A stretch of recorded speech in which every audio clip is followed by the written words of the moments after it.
Thank you very much for having me. It's always a pleasure to be back here. So my name is Iynna, and I'm currently the business and strategy lead for an education and technology startup called Iynna Academy. So what is Iynna Academy?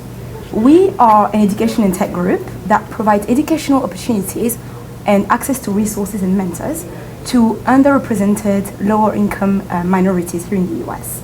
So we believe essentially in the role of education as a great equalizer to provide opportunities to certain demographics so that essentially are sort of like left behind, so that on the longer run they are able to compete with the rest of the community. So we have a very specific pipeline that we call the 3Ds. That stands for discover, design, and develop.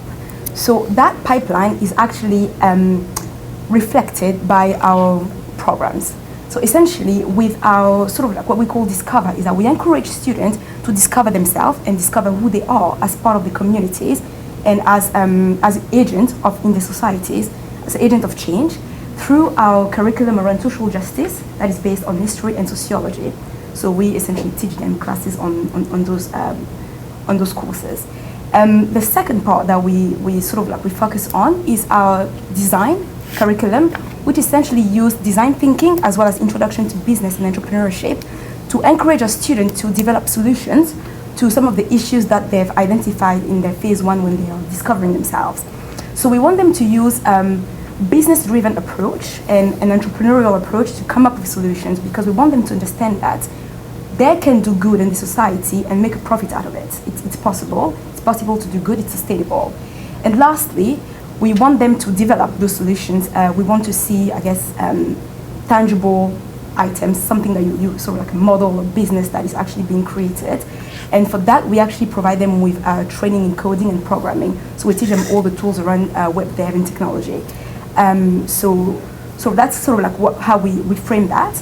And in practice, how do we actually do that? Because ultimately, we have this grand vision of sort of like an equal America, but we're also entrepreneurs and we like actions. We like to see results. So we provide, I guess we have three streams of activities. We put together after-school programs that are semester-long. So we actually partner with the Board of Education in New York, and we bring our curriculum in the classroom and teach the students so that they can actually come up with solutions and product at the end of the training. The second type of activity that we have is that we put together annual hackathon.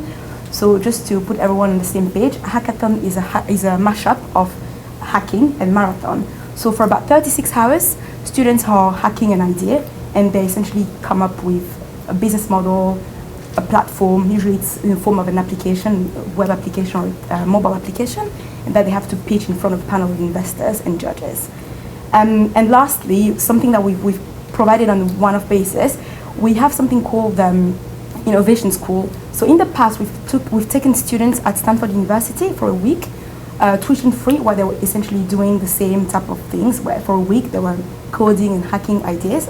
And as part of the training, they would go to sort of like all these tech giants in the Silicon Valley to sort of like get exposure to how tech looks like and how you can actually use tech as a tool to solve issues around you. So in a nutshell, what I'm trying to get at is that Iynna Academy is here really to train the students, sort of minority students.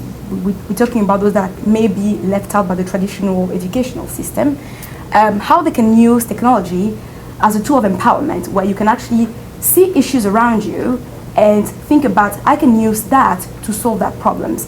So to put that in practice, one of the students that graduated from our academy used to be homeless. So he and his family up in the Bronx were homeless. So he came up with an idea of matching homeless families and families in shelter with affordable housing in New York. So sort of thinking about, of course, this is kind of like a long process. The platform is not there, but having that kid thinking about his own experience and how can he actually come up with a solution, and how can he being the change of that issues that is being affected by, instead of sort of having someone else coming in, because we've seen that maybe government and other entities that are responsible for providing this type of goods have failed. So how can they actually be actors and agents of change? And I guess when we want to link it to the main topic of sort of countering violence, I just want to do a disclaimer here. None of the activities that Iynna Academy is engaging is about we're looking into countering violence or anything. It may be an unintended consequence, but we are here because we want to provide exposure and give opportunities and essentially close that opportunity gap. We want to have everyone sort of like at the same level and see more diversity in all sectors in society, because we believe that when there is a diverse society, that's where things thrive, things go well, and we have citizens that are happy and that may not want to engage in other violent activities or anything. And particularly when we sort of like think about the vulnerability of youth that may be recruited by a gang or other type of group, I think it's important that we take a step back and we think about why is that they're being appealed. It's surely that somehow the current system has not been satisfying, or they've not been necessarily happy about what's the status quo, and they're looking at something different. And most of the time they may not be aware of what are the options out there. And sort of like Iynna is here because we want to expose them to what's out there basically, and we're using technology as that tool. We want them to see that what can you do, and what can you do to sort of like change your path, and sort of think about how you can also change your society and do good around you. Because I think that it's, especially in our sort of generation, we are now looking more into having an impact. When I talk to my friend, and I'm sure when you talk around you, you're not necessarily just looking for a job, you're looking for a career. You're looking into how can I actually make a lasting impact to see my kids, my grandkids actually thriving in the society and being sort of like a healthy, non-violent sort of type of society. And sort of I want to also open up on some of the activities that we've been looking at Iynna. We're actually branching out a little bit and looking into working with students in probation. So similarly with this kind of like same vision that we want again to empower those kids. They are in the space that they are now because they did things in the past, and we want them to give them a second chance and expose them to some of what are your options basically, what other options you have to make yourself a living in this society, how can you thrive, and actually how can you be the next whoever you want to be, you aspire to be.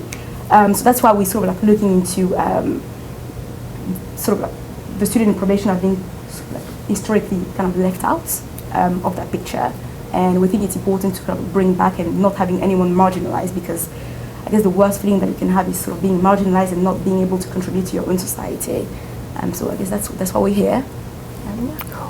Thank you very much, Iynna, and especially this last piece that you presented, thinking about working with probation, thinking about how, again, to lessen this feeling of exclusion, dare I might say, marginalization, keeping people integrated, trying to make them feel more integrated into the society, as you rightly say, where they could be agents of change, where they could see themselves playing a constructive role rather than, shall we say, a no role or a destructive role. So I think transformation, perhaps, we might think about how you encourage youth to see themselves as agents of transformation in their own immediate environments, and of course each person has a way of contributing in the larger sense. But I think it's these individual stories that are very, very important to highlight, because as you mentioned, Christina, it's not about the masses, it's about individuals, it's about the smaller percentage of persons who are actually going to be recruited.